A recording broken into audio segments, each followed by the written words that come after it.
Fala aí, galera do nono ano, tudo bem com vocês? Nós daremos seguimento à nossa aula. Nossa aula hoje nós vamos entrar no assunto de Primeira República, ou República Velha, ou República Oligárquica, ou República do Café com Leite. Todos esses termos eles vão se referir a um único período que nós na história preferimos chamar de Primeira República. Tá legal?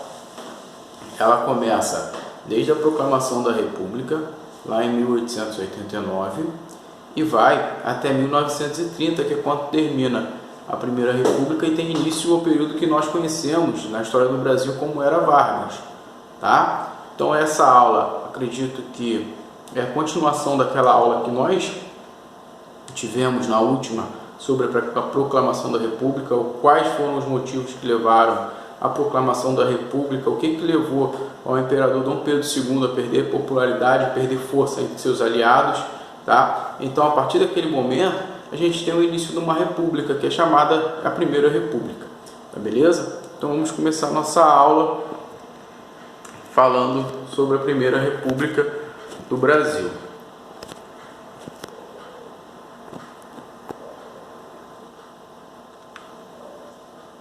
Primeira República, ou República Oligárquica ou República Velha, é o nome que se dá ao período da história do Brasil, que vai desde a proclamação da República em 1889 até a Revolução de 1930.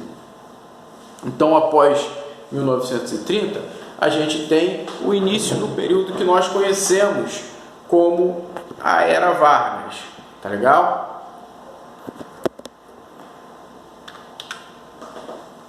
Aqui tem um pouco do contexto, como que era formado a questão de Dom Pedro II, quando ele perde apoio da igreja, porque a igreja católica proíbe a maçonaria e o Dom Pedro II fazia parte da maçonaria. Ele perde apoio dos militares, falta de recursos da Guerra do Paraguai, e ele perde apoio dos cafeicultores por causa da abolição da escravidão. Isso a gente já falou na última aula. E como aconteceu? O Brasil passou por uma modernização na metade do século XIX, onde houve esse desgaste com a monarquia.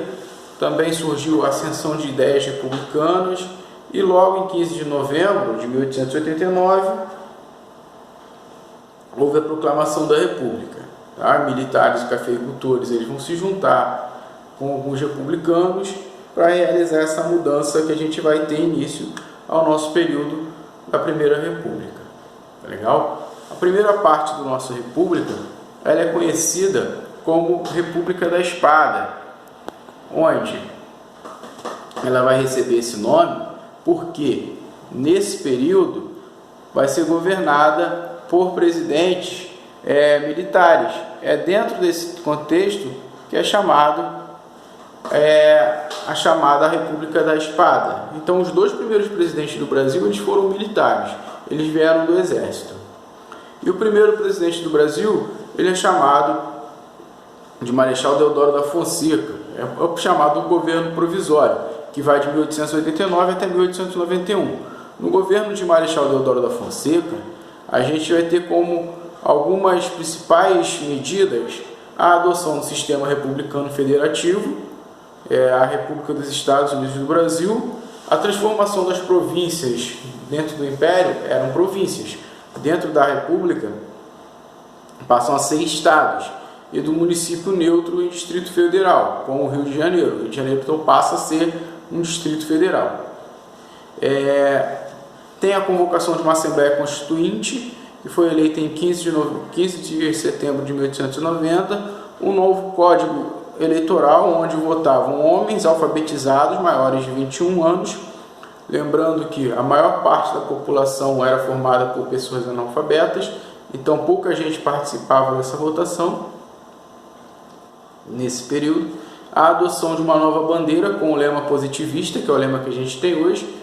Positivismo, aquela corrente filosófica que só valoriza a ideia científica, formada com o lema Ordem e Progresso.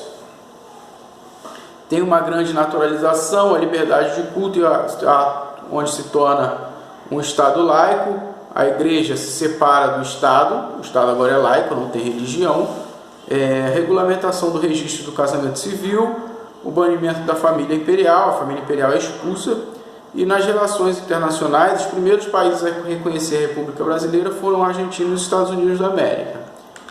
O governo do Marechal Deodoro da Fonseca, ele vai entrar em crise porque ele vai adotar uma política chamada de política do encilhamento, onde o seu ministro da Fazenda, o Rui Barbosa, ele vai adotar uma medida que vai ser formada da seguinte forma: vai ter uma alta emissão bancária de papel moeda, e o objetivo era estimular a produção agrícola e industrial do comércio e facilitar o crédito para as pessoas que quisessem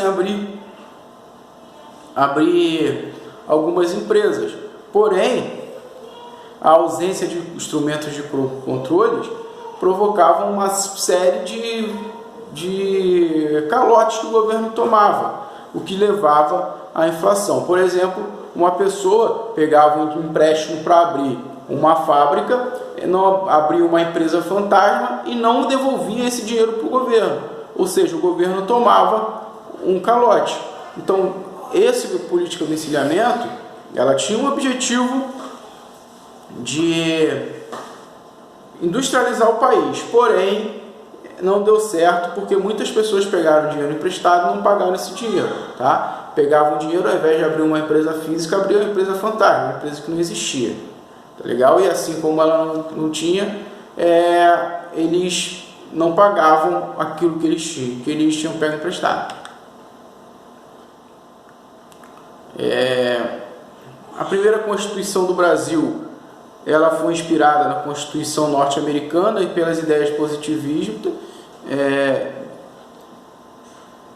Ela adotou a forma de governo republicana, presidencialista e representativa, adotou os 3 poderes, abolindo aquele poder moderador, o poder executivo, legislativo e judiciário, definiu o Brasil em 20 estados e um Distrito Federal, que era o Rio de Janeiro, tá? O federalismo, os estados tinham ampla autonomia, a separação da igreja do Estado, o ensino público leigo, reconhecimento do casamento civil, a secularização dos cemitérios e instituiu o habeas corpus. O que é o habeas corpus? É um procedimento que é destinado à proteção do direito à liberdade pessoal, pelo qual se procura impedir que a autoridade ou algum de seus agentes possam prolongar de forma arbitrária a detenção ou prisão de um cidadão. Legal? Ou seja, o habeas corpus é um documento que vai dar direito à liberdade pessoal de alguma pessoa sem que essa pessoa for presa de forma arbitrária, sem ser julgada. Ela tem direito a pedir um habeas corpus. Só que, dentro desse contexto, o governo do Marechal Deodoro da Fonseca, ele foi um governo conturbado. A gente teve lá a crise do encilhamento, que vai levar à primeira revolta da Armada, que vai levar, devido a essa crise, os militares eles vão se organizar e se rebelar contra o ministro da Fazenda. O ministro da Fazenda não, o presidente Marechal Deodoro da Fonseca, e vai levá-lo à renúncia. Em 23 de dezembro de 1891, o Marechal Deodoro da Fonseca ele renuncia o cargo. E a gente tem o início do Marechal Floriano Peixoto, um chamado Marechal de Ferro. Ele tem um governo forte autoritário, ele é responsável por consolidar a República do Brasil, assume com o apoio de militares e cafeicultores. Durante seu governo houve a segunda revolta da Armada, a primeira foi no governo de Deodoro da Fonseca, e em 1893, no Rio Grande do Sul, aconteceu um conflito entre o Partido Republicano e Rio-Grandense, apoiado por Floriano, e o Partido Federalista, resultando na Revolução Federalista. E a gente vai ter um resumo do que foi cada revolta dessa. A revolta da Armada, ocorrida no governo do Marechal Floriano Peixoto, insere no contexto de crises político-militares verificadas durante o processo de consolidação da República, em reação aos procedimentos autoritários da política florianista, como a dissolução do Congresso, oficiais de alta patente do Corpo da Armada e da Marinha de Guerra do Brasil, liderados pelo almirante Custódio José de Mello, revoltaram-se e ocuparam os navios da Marinha posicionados na Baía de Guanabara. No decorrer da revolta, receberam a adesão do contra-almirante Saldanha da Gama e dos revolucionários federalistas no Rio Grande do Sul, acusados de restauradores da monarquia e simpatizantes das reações portuguesas contra o regime republicano. Eles foram derrotados pelas forças governistas. Então, a força de Floriano Peixoto, as forças do exército de Floriano Peixoto, derrotou os rebeldes que lutavam contra o autoritarismo de Floriano.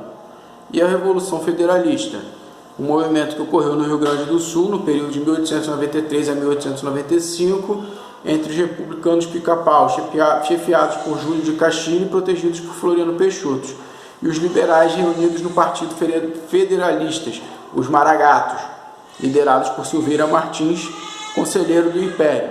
Os federalistas, defensores de um poder federal forte e do regime parlamentar, iniciaram um movimento para impedir a posse de Júlio de Castilho no governo da província.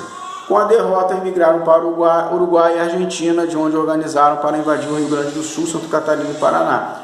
Essa revolução, ela matou quase 10 mil pessoas. O Floriano Peixoto, ele manda seus exércitos para acabar com essa revolução. Então, esse é um dos motivos dele ganhar o apelido de General de Ferro, Marechal de Ferro, tá? Então, o governo de Floriano Peixoto ele é marcado pela consolidação da República e pelas duas revoltas, a federalista e a revolta da Armada, e por ser um governo autoritário e forte, tá, beleza? Então a gente vai ter aqui o que a gente chama de política do café com leite, que é essa política do café com leite. A gente olha para essa imagem, ela está bem resumida, onde a gente vê uma pessoa representada por São Paulo e a outra representando Minas Gerais, numa gangorra. Uma hora São Paulo está no alto, a outra Minas Gerais está no alto. Ou seja, essa política do café com leite, ela consiste na representação da seguinte forma: São Paulo, maior produtor de café do Brasil, Minas Gerais, maior produtor de leite. O que acontece? Eles se revezam no poder durante esse período da política da República Oligárquica. Então essa política do café com leite, ela ganha esse apelido por causa disso, porque São Paulo, o maior produtor de café, Minas, o maior produtor de leite, passam a se revezar no poder. Há um acordo para que Minas e São Paulo eles coloquem sempre presidentes mineiros ou presidentes paulistas.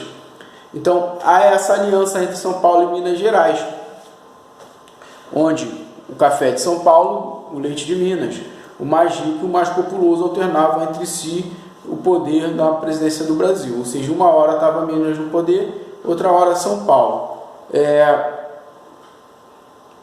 O Brasil se torna uma oligarquia, o governo passou a ser disputado por um pequeno grupo de pessoas e famílias, ou seja, passa a ser uma oligarquia. Por quê? Porque poucas pessoas participam da política, uma oligarquia quer dizer isso, poucas pessoas têm direito a participar, diferente da democracia, que é o povo que participa. Uma democracia, uma oligarquia, poucas pessoas passam a disputar o poder. Então o poder fica retido à mão de poucas pessoas, ou apenas algumas famílias e alguns grupos. Esse poder ele é mantido da forma do coronelismo, onde os coronéis eram latifundiários estabelecidos no Nordeste e no Norte, que exerciam poder sobre extensas áreas, controlavam o sistema eleitoral de voto, com o voto de cabresto. Aí aqui embaixo a gente tem uma representação do voto de cabresto, que é um cidadão indo votar, sendo puxado por um coronel para colocar o voto na urna. Lembrando que o voto era aberto, tá? Só para informar vocês, não era um voto secreto, era um voto aberto. Todo mundo tinha acesso àquilo que a quem o candidato votava. As fraudes eleitorais eram muito comuns, era normal pegar nome de morto, pessoas que tinham morrido votando, ou seja, a fraude eleitoral era muito comum nesse período, tá beleza? porque o voto era aberto, os coronéis que comandavam a política da época. Então a gente vê nesse período uma oligarquia dominada pelos governos de Minas Gerais e São Paulo, onde o coronel é a figura responsável por eleger as pessoas para se tornarem eleger os candidatos, tá beleza?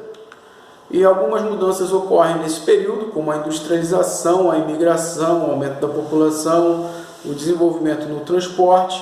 E a gente tem, nesse período também, a Semana de Arte Moderna, de 1922. Aqui a gente tem um panfleto da Exposição de Arte Moderna. Semana de Arte Moderna foi uma manifestação artístico-cultural que ocorreu no Teatro Municipal de São Paulo entre os dias 11 e a 18 de fevereiro de 1922, onde vai reunir diversas apresentações de dança, música, recital de poesia, exposição de obras de pintura, escultura e palestras. Os artistas envolvidos propunham uma nova visão de arte a partir de uma estética inovadora inspirada nas vanguardas europeias. Juntos, eles visavam uma renovação social e artística do país e que foi deflagrada pela Semana de 22. O evento chocou grande parte da população e trouxe à tona uma nova visão sobre os processos artísticos, bem como a apresentação de uma arte mais brasileira. Houve um rompimento com a arte acadêmica, inaugurando assim uma revolução estética e um movimento modernista no Brasil. Mário de Andrade foi uma das figuras centrais e principal articulador da Semana de Arte Moderna de 22. Ele esteve ao lado de outros organizadores, como o escritor Oswaldo de Andrade e o artista plástico Diego Cavalcante. Aqui a gente tem alguns principais artistas modernistas do período, como Ronald Carvalho, Guilherme Almeida, Sérgio Millier, Heitor Villa-Lobos, Tácito de Almeida, de Cavalcante, Mário de Andrade, Oswaldo de Andrade, Graça Aranha, Tarsila do Amaral, Vitor Brecheret, Plínio Salgado, Menotti Del Pitia, Anita Malfatti. Ou seja, a gente tem, como resumo aqui, a gente vai ter os primeiros anos da República conhecida, chamada de República da Espada, porque vai ser governada pelo presidente militares, e a gente tem, na política do café com leite, vai receber esse nome devido ao revezamento no poder entre São Paulo e Minas Gerais por meio de uma aliança. Essas alianças eram feitas através de políticos que comandavam o seu curral eleitoral através de um voto de cabresto. Esse coronel comandava o voto eleitoral e apenas poucas pessoas tinham o direito de conseguir participar da política. Ficava restrito a um número pequeno de pessoas, por isso que é chamado de oligarquia. Beleza? Tchau, tchau. Forte abraço. Qualquer coisa, estou com vocês ali no grupo. Tchau, tchau.